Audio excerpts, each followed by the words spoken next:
we press the clay into the plaster moulds that we've made. A few things to remember at this stage is you have to avoid air bubbles that get created between the plaster and the clay.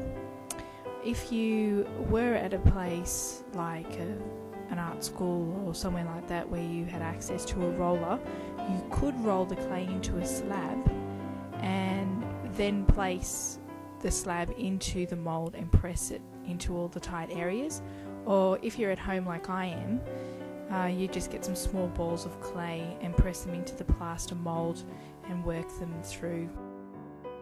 As you can see here, the clay has now been pressed into both parts of the mould. This is now the stage where you're going to connect both moulds together. What I did here is I used a little bit of the water from the spray bottle and I wiped it around, and what this does is it of course creates a bit of slip, which is going to allow the clay from both pieces of the mould to stick together.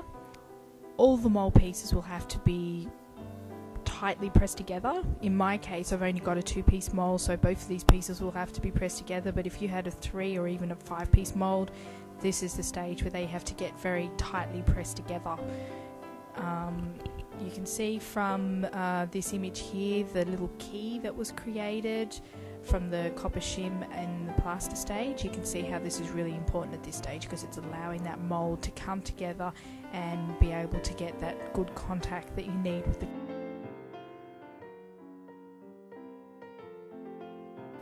Okay, so my 3 hours is up and I'm ready to open up the clay head.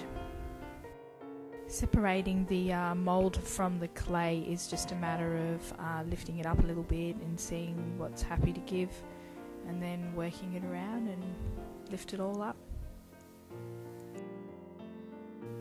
Once I lifted one part of the mould off the face, I started working on this part of the face while the other part was still in its mould.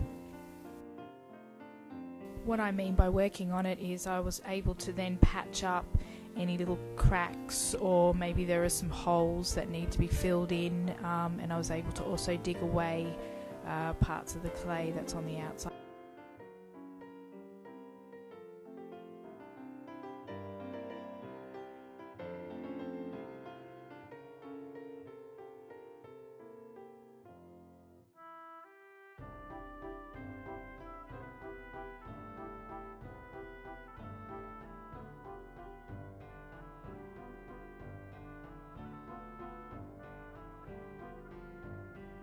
I did this by creating some extra slip. That's a bit of clay, you add a bit of water with it.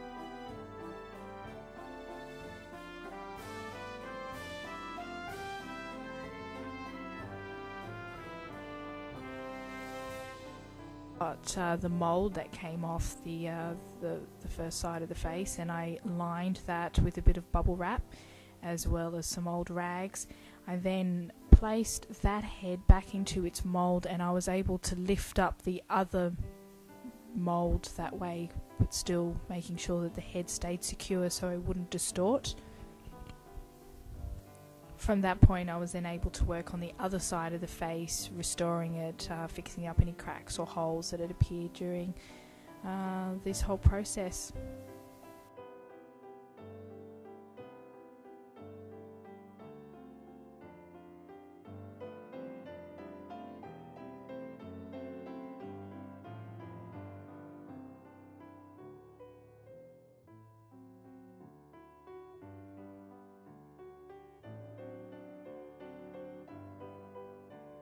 Further work on the clay required the clay being at leather hard stage. Once it was at leather hard, I was able to cut out little sections that I wanted to cut out and place holes where they needed to be placed. And I was also able to put it on a stand to support the head to stand up.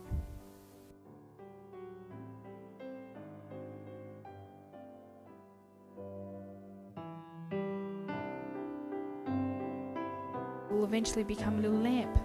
I'm hoping that the head, when it's a lamp, will be able to cast some interesting patterns from the holes and the cuttings that I've made.